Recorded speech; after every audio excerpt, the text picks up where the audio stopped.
Capítulo 5, 16, 17 y 18.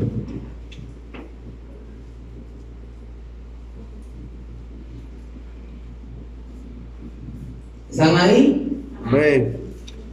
Vamos a leer todos juntos los 3 versículos de Primera de Tesalonicenses, capítulo 5, 16, 17 y 18. Leemos las palabras en el nombre del Padre y del Espíritu Santo. Amén.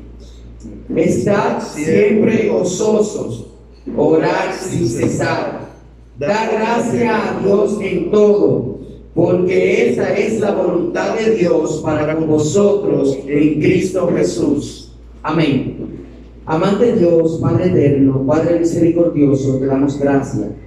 Gracias, Padre, por tu bondad. Gracias, Padre bueno, por tu misericordia.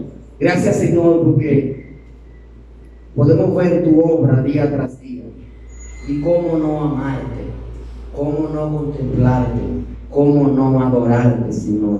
Si tú eres Dios y siempre estás buscando de nosotros. Padre, gracias, porque nosotros no queremos tener parte contigo y tú siempre tratas de reconciliar. Gracias, Señor, por todo, por lo que tú haces por el hombre, por lo que desde un principio tú hiciste por el hombre. Gracias, Señor. Gracias, Padre, por el día de hoy, por todo cuanto tú has dado y por la manera como tú usas tu grandeza para bendecirnos. Gracias, Padre amado, por cada creyente y gracias por cada persona que está aquí. Gracias por todas esas personas que necesitan escuchar tu palabra. Y gracias, Señor, porque nosotros podemos ir hacia adelante practicando tu palabra. Gracias, Padre amado, por tu bondad y por toda la misericordia que tú has derramado en cada uno de los creyentes de la primera iglesia bautista de Vista Catalina. Gracias por el lugar. Gracias porque estamos aquí.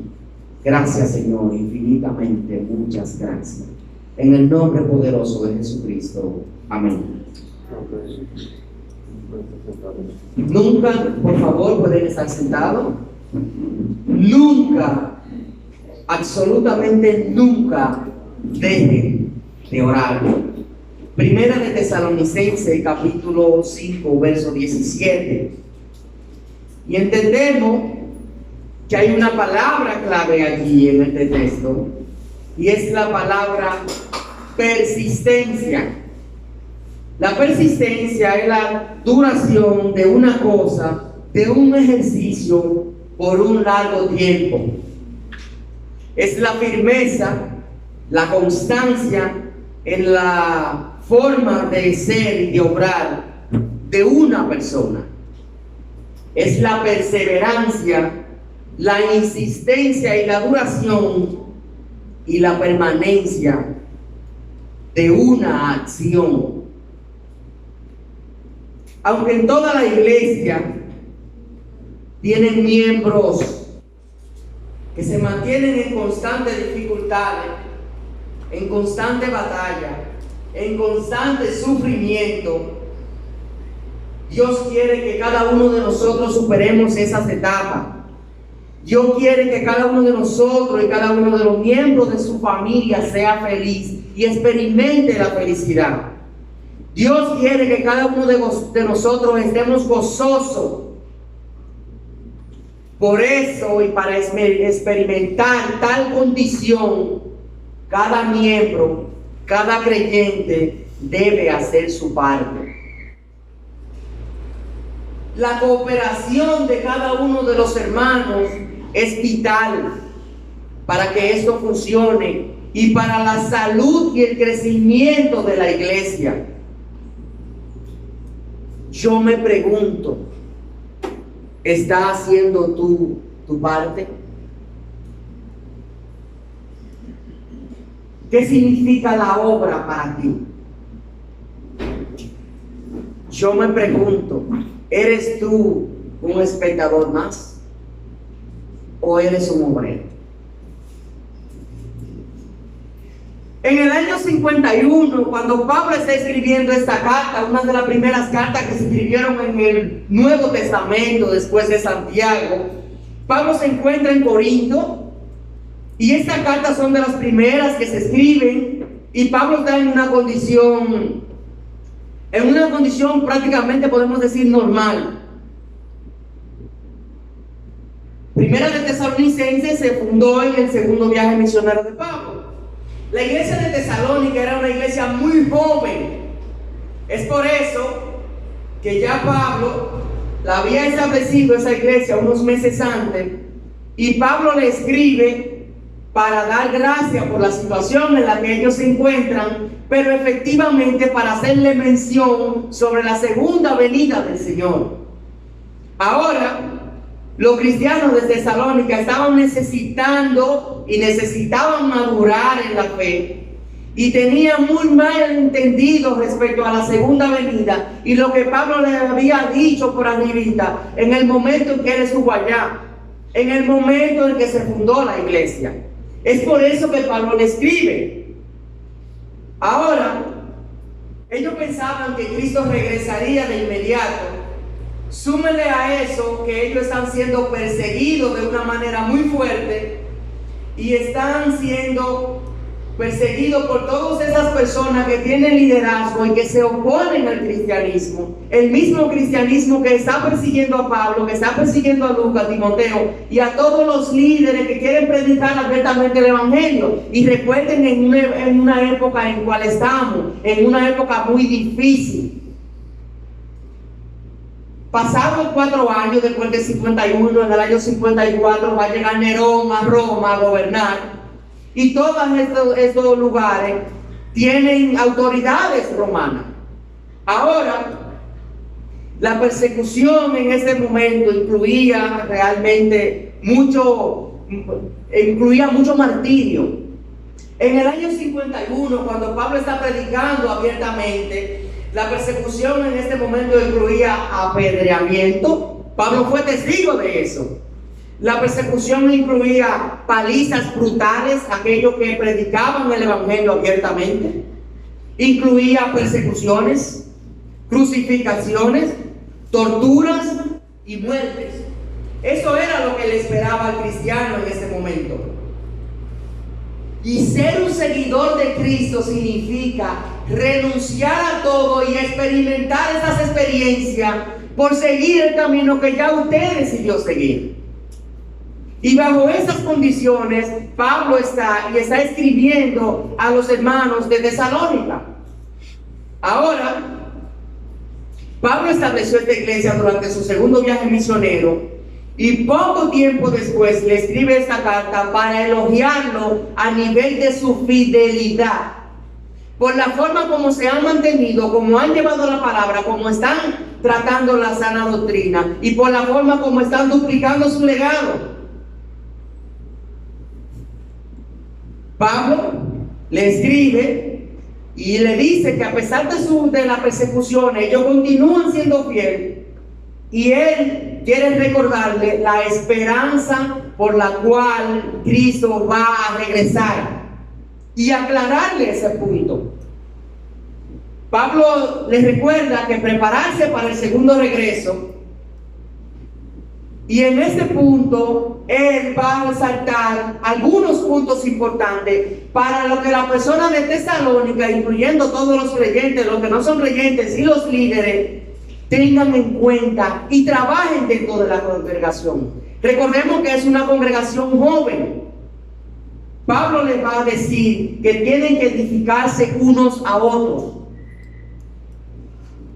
tienen que honrar a sus líderes, tienen mucho respeto que tener por los líderes y la gente que están en lugares de liderazgo. Tienen que vivir en paz. Pablo tiene que decirle a ellos que tienen que amonestar a aquellos a quienes están disfrutando del ocio, los que están siendo perezosos, los que han dejado de trabajar, porque Cristo está a punto de regresar. Aparte de eso, Pablo lo alienta a que sean tímidos, o a los líderes que alienten a los tímidos. Pablo dice que deben cuidar a los débiles, que deben ser pacientes, que deben resistir la venganza, que tienen que estar siempre alegres, que deben de siempre mantenerse orando, que deben de ser agradecidos, que no apaguen el Espíritu Santo que hay dentro de ellos, que no se burlen de las profecías. Ahora, después que Pablo le menciona todas esas cosas, pone a prueba todo lo que ha dicho.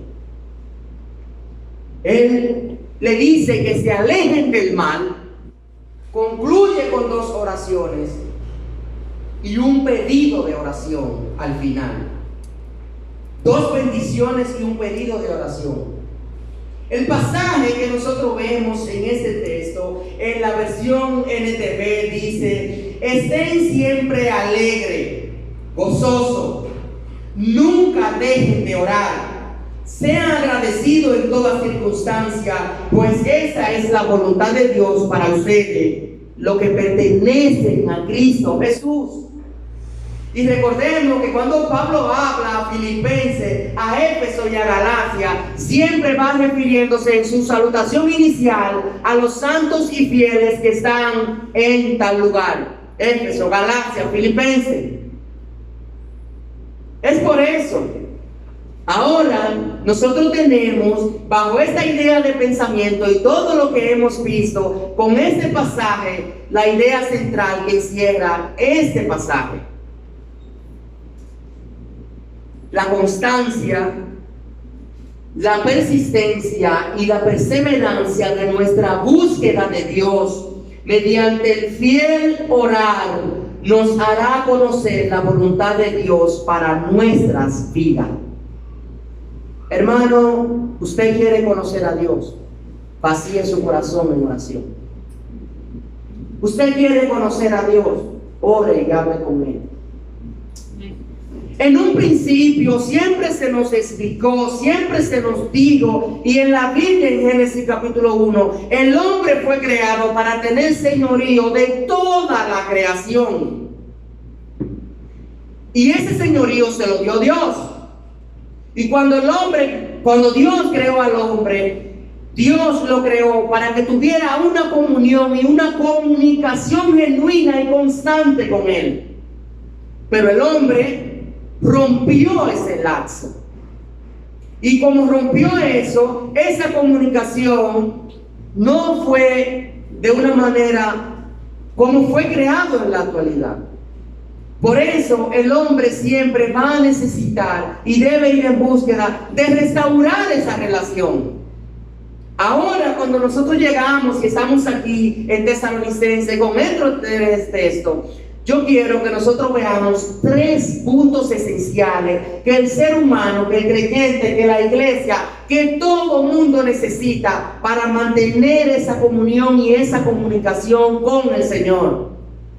Esos 3 puntos son: nuestro gozo debe ser permanente. Es cierto, es permanente y debe permanecer así. El segundo punto es: nosotros debemos orar con persistencia.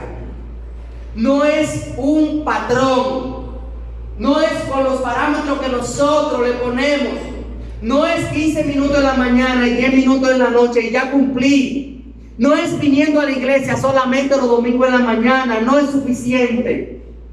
Una vida de oración, una vida de un creyente que está entregado a Dios, se define por la forma como lo busca y como vive para Dios.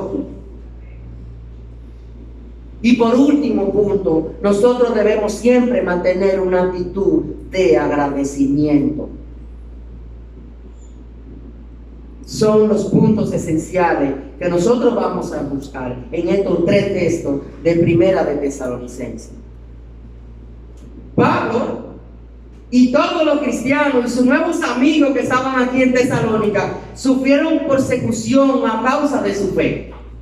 Es por eso que Pablo expresa su preocupación por esta iglesia, incluso cuando él sabe que se está hablando mentira, cuando él sabe que están siendo calumniados. Es por eso que Pablo le escribe: para decirle que se siente alegre por lo que está pasando con ellos, pero también para resaltarles algunos puntos, para arrojarles cierta luz a todos los creyentes de esta iglesia muy joven. Ahora, nosotros deberíamos seguir el ejemplo de Pablo. Nosotros deberíamos denunciar el evangelio a costa de lo que sea, sin importar la consecuencia, sin importar que las circunstancias sean difíciles. A pesar de todo eso, nosotros podemos ver que Pablo nunca mermó su dedicación en predicar el evangelio de Cristo. ¿Por qué tú sí lo haces?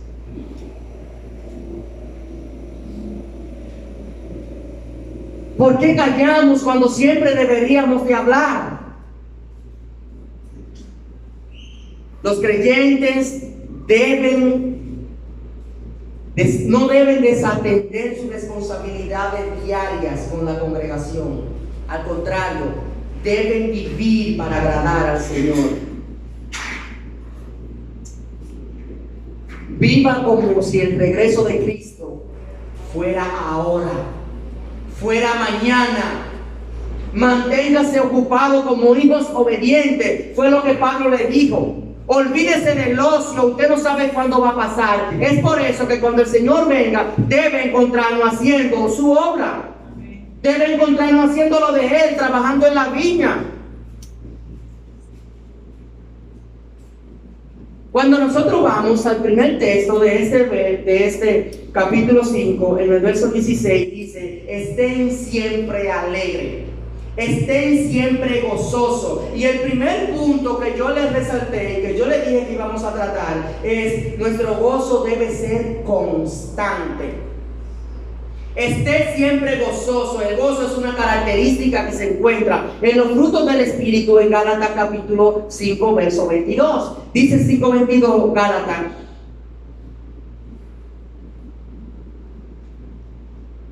Efesios 5:22 dice: mas el fruto del Espíritu es amor, gozo, paz, paciencia, benignidad, bondad y fe. Y en el 23 dice: mansedumbre, templanza, contra tales cosas no hay ley. Es por eso que nuestro gozo debe ser experimentado como mismo hizo Nehemías. Ustedes saben las situaciones que pasó Nehemías. Ustedes saben por el momento que estaba pasando. Ustedes saben la característica de su ministerio. Ustedes saben lo que él hizo. Nehemías capítulo 8, verso 10 dice eso. Continuó diciendo: vayan y festejen con un banquete de deliciosos alimentos. Junior. Vayan y festejen con un banquete de deliciosos alimentos y bebidas dulces, y regalen porciones de comida a los que no tienen nada preparado. Dice: este es un día sagrado delante de nuestro Señor. No se desalienten ni entristezcan, porque el gozo del Señor es tu fuerza. Y yo voy a gloriarme en eso, yo voy a vivir eso, porque al final yo, con cualquier circunstancia que esté pasando, pues debo estar alegre, debo estar gozoso, debo estar tranquilo, porque al final todo lo que hago, ¿para quién lo hago? Para Dios. Es por eso que aunque Pablo el Tesalonicense conocía y era consciente de lo que estaba pidiendo, él sabía que en medio del dolor, en medio del sufrimiento, él tenía que experimentar este gozo. Él tenía que regocijarse en este fruto. Pablo no se enfoca en las persecuciones. Pablo no se enfoca en lo que está sufriendo. Pablo no se enfoca en sus necesidades. Pablo se enfoca en que todo lo que pase al final de cuentas es para Dios. Y él y su actitud debe ser de siempre estar gozoso, alegre, perseverante, triunfante. Pablo llama a los creyentes y a cada uno de nosotros a tener un enfoque siempre continuo en el gozo que proviene del Señor. Dice el texto, como entristecido, pero gozoso. Segunda de Corintios, capítulo 2, verso 10, dice: hay dolor en nuestro corazón, pero siempre tenemos alegría. Somos pobres, pero damos riqueza espirituales a otros. No poseemos nada y sin embargo lo tenemos todo. Esa es la vida del creyente. Hay dolor, no te bases en el dolor, básate en lo que Dios va a hacer después de ese dolor, en lo que Dios está haciendo en tu vida para purificarte y prepararte a través de esas circunstancias. No importa cuál sea la situación o circunstancia, eso no puede mermar tu alegría frente a Dios. Eso no puede mermar tu gozo. Eso no puede detenerte. Porque al final, lo que hacemos, ¿para qué lo hacemos? Para Dios. El gozo del cristiano fluye constantemente de lo que el creyente sabe con certeza sobre Dios y sobre su relación eterna y saludador con Él. Eso es sencillamente así como está ahí. Eso fluye constantemente de lo que el creyente sabe con certeza, de lo que vive, de lo que experimenta, de esa relación que estamos llamados a tener con Dios. Sin importar las circunstancias, sin importar las consecuencias, sin importar la situación, el creyente tiene que vivir gozoso con el Espíritu Santo de Dios. Siempre gozoso quiere decir alégrense en todo momento. No tenemos tal o cual cosa. Tú puedes vivir sin eso. Tú estás viviendo. No hay suceso o circunstancia de la vida cristiana, aparte del pecado, que puede o debe disminuir el gozo verdadero. ¿En qué nos gozamos? Cuando pecamos, porque eso contrista, eso pica, eso habla a nuestro corazón. Pero independientemente del pecado, toda la vida del cristiano, toda la vida del creyente debe ser en una actitud de adoración y gozosa ante lo que Dios hace en nuestras vidas. Porque al final, ¿para qué lo hacemos? Para Dios. Al cristiano gozoso le preocupa más glorificar a Dios que evitar las dificultades temporales. Los que viven en esa actitud piensa más en su riqueza espiritual que en cualquier dolor presente. Los creyentes que viven de tal forma cumplirán el mandato y siempre van a tener alegría. Siempre su corazón va a estar alegre. Segundo punto, ora con persistencia. Nunca dejes de orar, dice esta versión. Repetir regularmente. Eso no define una oración como una actividad perpetua de arrodillarse o interceder, sino como una forma de vida marcada por una actitud de oración continua. Continua. Nosotros no sabemos orar. Pidámosle a Dios y al Espíritu Santo que nos ayude. Romanos 8:26.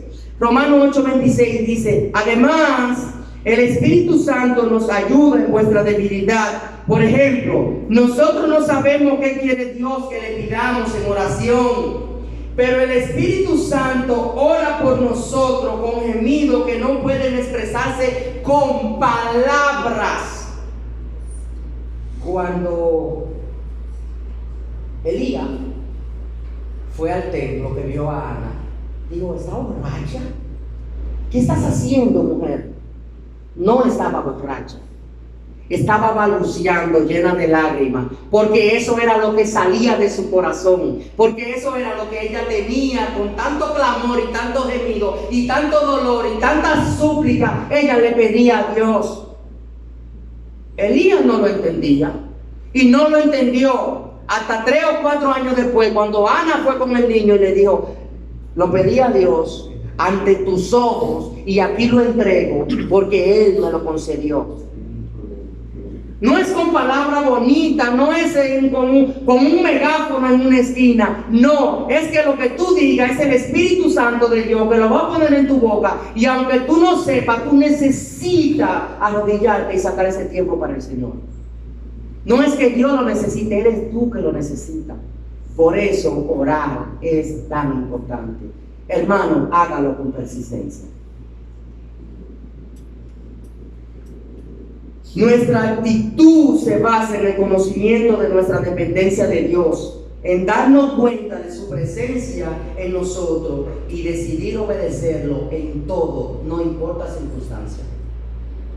La fe nunca debe morir si las respuestas de las oraciones tardan, pues el retraso puede ser la manera en la que Dios lleve a cabo su voluntad. La fe debe ir acompañada de esperanza. Dios contesta, ahora, mañana, espera, o la respuesta puede ser no. Dios contesta, ahora. Usted tiene que estar preparado para escuchar cuando Dios conteste. Usted debe escuchar esa respuesta. Usted debe saber que Dios está hablando con usted. Y usted debe saber que esa es la respuesta a la oración que usted tiene. Muchos cristianos oran para aliviarse de las preocupaciones y temores. Los cristianos oran por gratitud, por bendiciones pasadas. Los cristianos oran para liberarse de la culpa del pecado. Y es correcto. David lo hizo. Salmo 32:5 dice: finalmente te confesé todos mis pecados y ya no intenté ocultar mi culpa. Me dije, le confesaré mis rebeliones al Señor y tú me perdonaste toda mi culpa. Desapareció. Cuando yo voy a Dios cargado, cuando yo voy a Dios a vaciar mi corazón, cuando yo voy a Dios a que Él me perdone, Él lo hace. Él lo hace.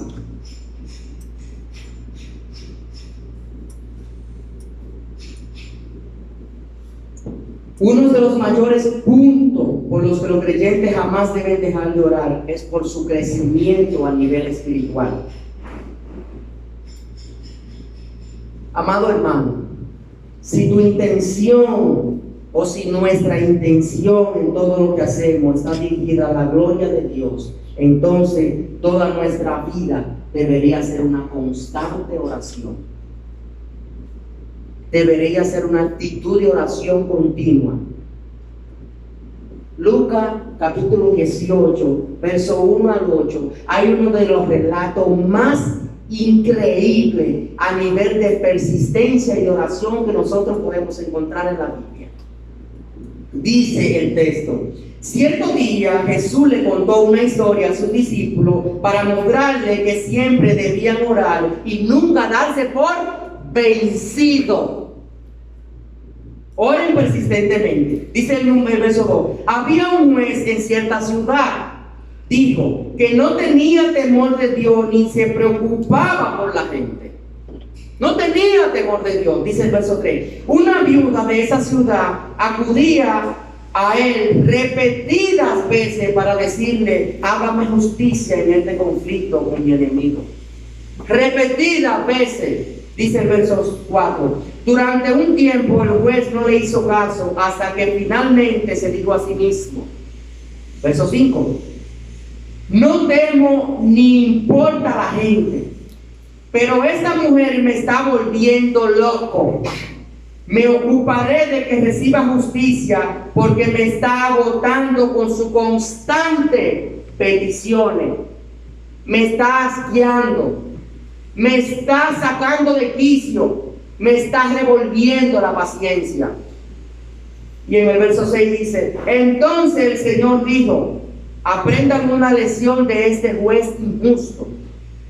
7: si hará él dio un veredicto justo al final, ¿Acaso no creen que Dios hará justicia a su pueblo escogido que clama el día y noche? ¿Seguirá aplazando su respuesta? Le dijo: Él pronto les hará justicia, pero cuando el Hijo del Hombre regrese, ¿a cuánta persona con fe encontrará en la tierra? Ustedes saben lo que pasó con esta señora. La señora fue: hame justicia contra mi enemigo, hame justicia, hame justicia, hame justicia. Y quizás fueron días, quizás fueron semanas, quizás fueron meses, quizás fueron hasta años. Hame justicia, y lo repetía una y otra vez. El Señor se cansó y dice que tanto da la gota de agua en la piedra que le hace un hoyo. El Señor se cansó y le hizo justicia. ¿Pero por qué le hizo justicia? Por su persistencia, por su perseverancia, por su continuo pedir. Le hizo justicia. Y esa es la clave. Hermano, cuando nosotros oremos, no tratemos de doblegar la mano de Dios con una petición. No, Dios lo que nos pide es que seamos persistentes y constantes en lo que pedimos. Que seamos persistentes y constantes en el tiempo que nosotros sacamos para compartirlo con Él. Eso no es negociable. ¿De qué tamaño es tu fe? ¿Cuánto tiempo te detienes para orar?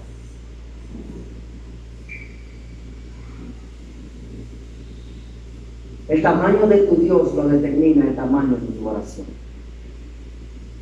Si tú oras a un Dios con fe y esa fe está acompañada de una esperanza, tú harías como Santiago y vivirías de familia. Persistir en la oración es efectivamente nunca darse por vencido. La oración constante implica presentar continuamente nuestras peticiones a Dios en nuestro diario vivir, confiando en que Dios nos responderá. Último punto, y con esto concluyo. Mantén una actitud de agradecimiento. Toda adoración a Dios sin conocimiento y sin gratitud es meramente hipocresía. Ser agradecido es la ciencia misma de un corazón no regenerado. Ser desagradecido es la ciencia misma de un corazón no regenerado. La falta de gratitud es una característica de todos los incrédulos. Aquel que no cree en Cristo, aquel que no tiene a Cristo, aquel que no ha experimentado el conocer a Cristo, no es agradecido. Romanos 1:21 dice muy claro el texto: de cierto, y es cierto, ellos conocieron a Dios, pero no quisieron adorarlo como Dios, ni darle gracia. En cambio, comenzaron a inventar ideas necias sobre Dios. Como resultado, la mente le quedó en oscuridad y en confusión. Y esto está pasando en un punto donde dice que el hombre que conocía a Dios al final de cuentas, como el hombre actuó de su propia manera, cruzó los brazos y lo dejó que se perdiera en el pecado. Conocieron a Dios, pero no quisieron tener nada con Dios y no quisieron adorar a Dios. No tuvieron conocimiento. Es por eso que Primera de Tesalonicenses, ahora Pablo nos dice a nosotros: den gracia en todo. Da gracia en todo. En todo es una declaración simple y directa y no permite ingratitud en los creyentes.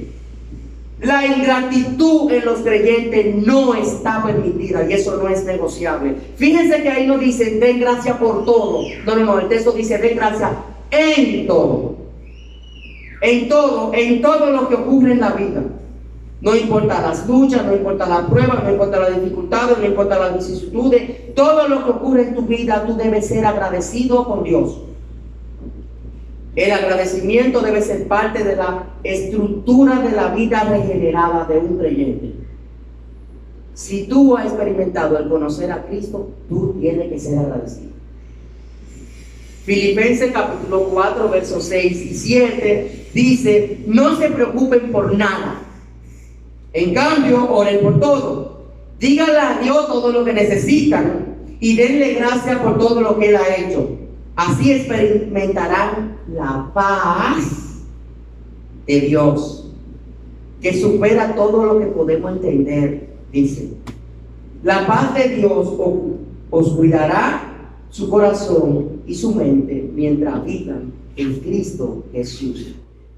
En tiempo de gran angustia, en tiempo de temor, en tiempo de preocupación, en tiempo donde el tiempo transcurre muy rápido, en donde estamos estresados, en donde tenemos dificultades económicas, en donde tenemos dificultades en la calle, con el vecino, con el amigo, con aquel que quiera actuar a su propia fuerza. En todo tiempo, la oración característica del creyente debe marcar su vida. Por lo tanto, amados hermanos, seamos agradecidos. En toda circunstancia, en todo tiempo, la voluntad de Dios es dada a conocer, y Cristo la da a conocer para el hombre. Pablo no estaba engañado.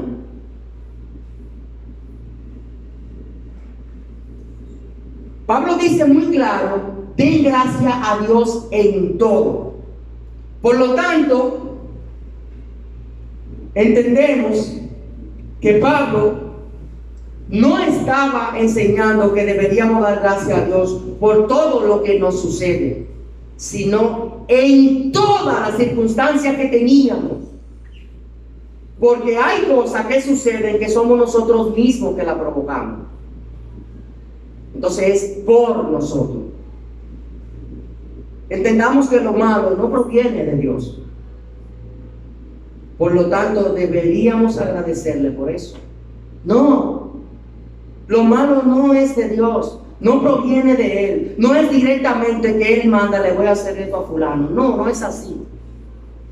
Somos nosotros actuando de espalda a Dios que provocamos esa situación. Por eso Pablo dice: denle gracias al Señor en todo, no por todo. Pero cuando los malos nos golpean, cuando lo malo, todavía debemos permanecer agradecidos por la presencia de Dios y por el bien que Él logrará por medio de la injusticia o por medio de la angustia. Porque al final de cuentas, después que pase esta circunstancia, Dios va a salir glorificado y nosotros nos vamos a llevar un aprendizaje. Es por eso que siempre nuestra actitud debe ser: gracias, Señor. Si tú lo permitiste así, ahora hágase tu voluntad. Concluyo con esto.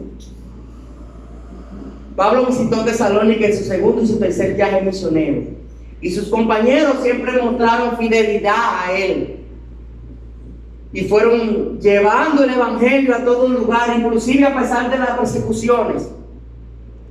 Los tesalonicenses, Pablo le dice muy claro que permanecían fieles, a pesar de que Pablo no estaba con ellos, a pesar de que no había ningún líder ahí de renombre que se quedó en el lugar. Pablo fundó la iglesia y tuvo que irse. Permanecían fieles, sentían gozo, oraban constantemente y al final también eran agradecidos. Primera de Tesalonicenses capítulo 3 verso 13 dice que Él, como resultado, fortalezca su corazón para que estén sin culpa y sean santos al estar ustedes delante de Dios nuestro Padre cuando nuestro Señor Jesucristo regrese con todo su pueblo santo. El problema de la segunda venida: el Señor debe encontrarlo como hijos obedientes, ocupados. Después, y ya con esto concluyo, debemos entender algo. Hermano, creyente,